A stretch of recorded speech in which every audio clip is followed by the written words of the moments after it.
This is the second lecture. It's not second lecture. This lecture is about self-inflicting wounds. So again, this is inflicting upon themselves. In this one, we'll be going through the history of self-wounding, the reasons that people self-wound or self-hurt, injure, the types of wounds you can get, and the punishments. This is the punishments that people do to themselves. Because again, that is self-harm. A person hurting themselves. If someone else is hurting you, it is not self-harm. The history of self-wounding or self-harm is very important because that is the basis of everything. The history of self-harm through cutting can be traced back to the early Mayan culture of bloodletting. This is going to get a bit weird. Now this can go to self-sacrifice or self-mutilation, which is common. It is common to be blood drawn by jabbing spines through the ear or the penis for men. I know. Or even by drawing a thorn-studded cord through the tongue. Exactly, it sounds rather painful. And it was splattered on a piece of paper or otherwise collected as offering to the gods. Now this is obviously you can relate back to Aztecs or whatever to appease the gods or please make sure we win this war or please do this, but that's an entirely different thing. And yet today we are still not being able to find a solution to reducing the self-harm ideation.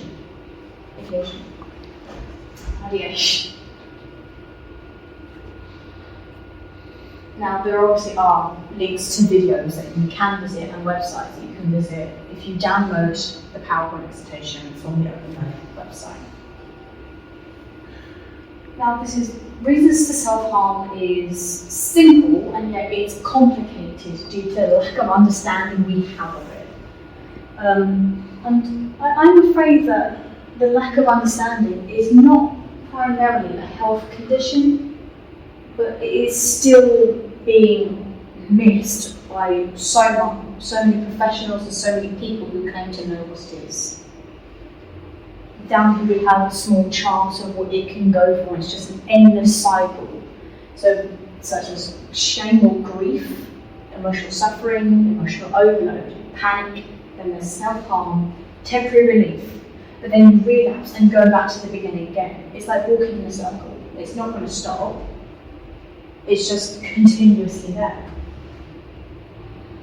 There are many different types of wounds that people can do to themselves. In the most severe case, these are some of the ways of inflicting self-harm or self-wounding.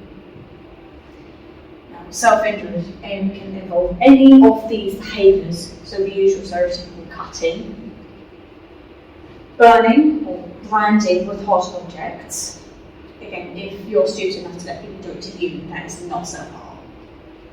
Excessive body piercing or tattooing, again, lines get crossed between people self-harming and people not.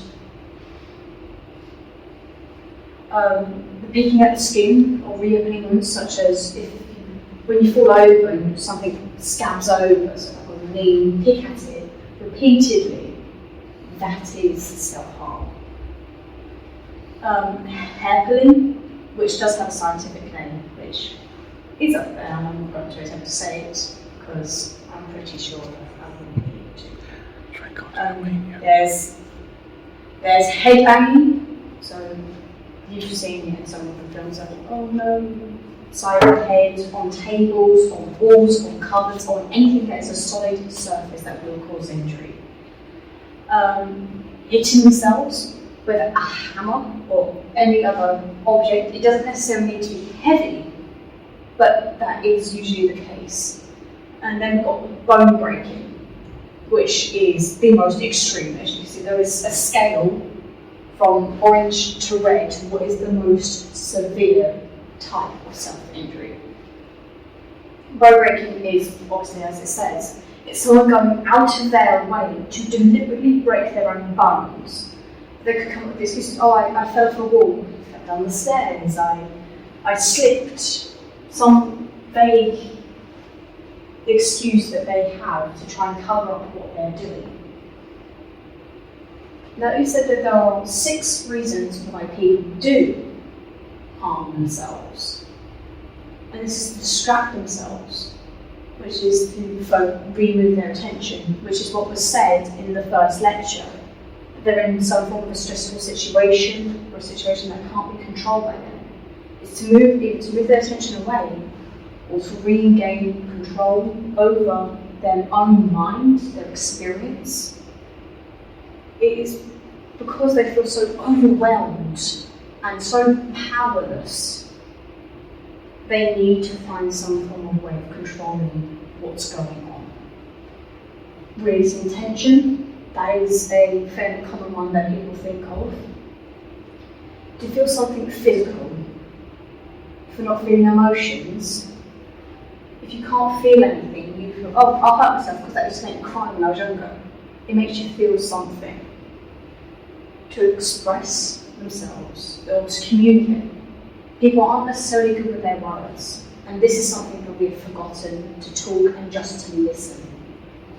Or to punish themselves because they feel like they haven't done enough, they weren't strong enough, they weren't brave enough, so they feel they have to punish themselves for not being, in their own minds, good enough for something, or they should have done something, they shouldn't have done something.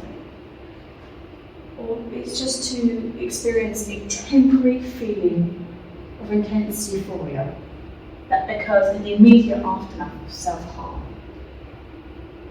If they cut too deep, they could feel the panic, they could feel the adrenaline, and it just makes them feel something which links back in with the number 4, to feel something.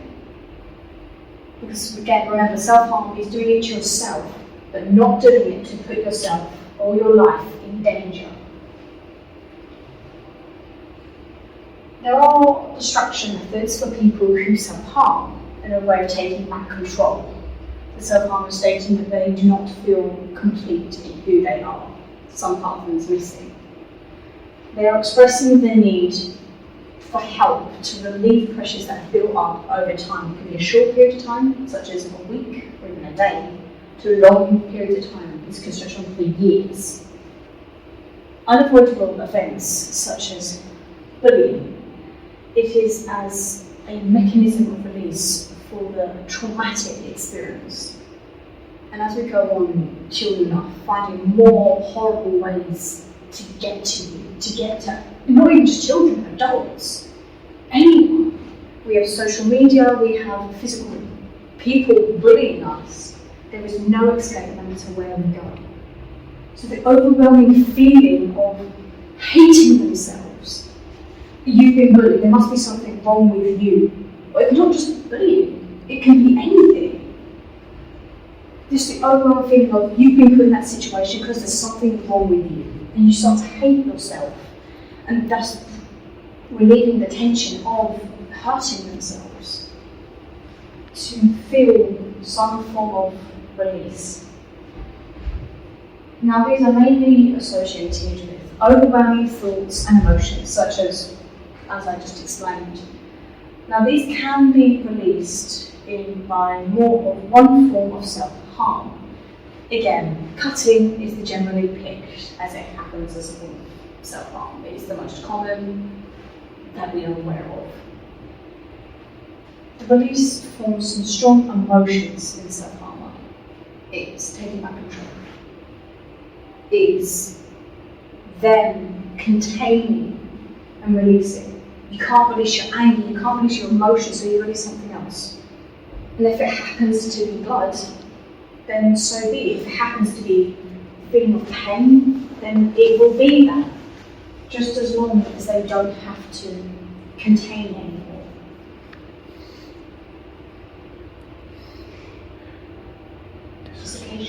Disassociation. And disassociation refers to a self-harmer that needs physical presence of pain. This is people who generally disassociate, generally have experienced a negative effect of some kind and just taken them away from themselves from that event. Disassociative self-harmers genuinely believe that the negative experience has happened to them. They merely believe that they have seen this happen to someone else, like a family member or even a person in society. And those whom that self-harm and lack self-expression can articulate the reasons for the event. Professionals should realise that a person who lacks self-expression would not be challenged to answer any questions, should not be challenged to answer any questions. If you're annoyed and someone keeps pressing you and poking you and nudging you, you don't want any of that. You don't want to deal with it because it's making you get angry. It's stressing you out. Exactly as someone was pushing you to answer a question you didn't want to answer. Now, in Module 2, we'll be looking at more ways to help such people come to terms with how to express themselves more. But the problem is, if you go to a doctor or anyone that claims to be professional in self-harm, they'll want you to answer questions, and even especially yourself, people only want to be listened to and talk to you in their own terms, in their own mind.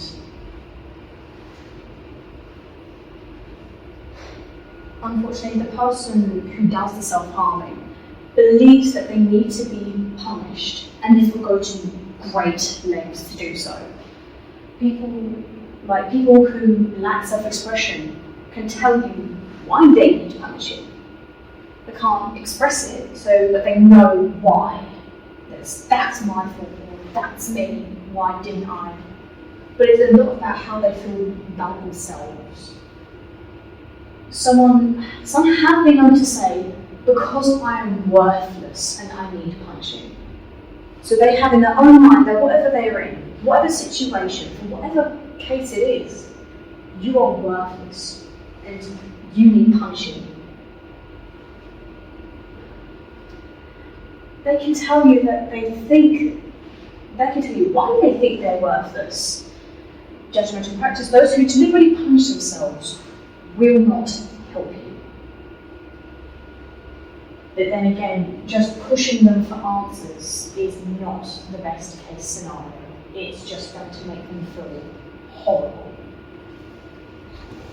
Most self-harmers that use these methods that I've shown today, the cutting, the hair pulling, the most extreme case of bone breaking, for self-harm, there is a sense of euphoria amongst all of this. The feeling that they have achieved their goal. They have released the part of themselves that no longer exists in your mind for that point in time. Like finishing a race, you're going, I've done it, I don't need to do it anymore, I've completed my goal, I've got to where I need to be.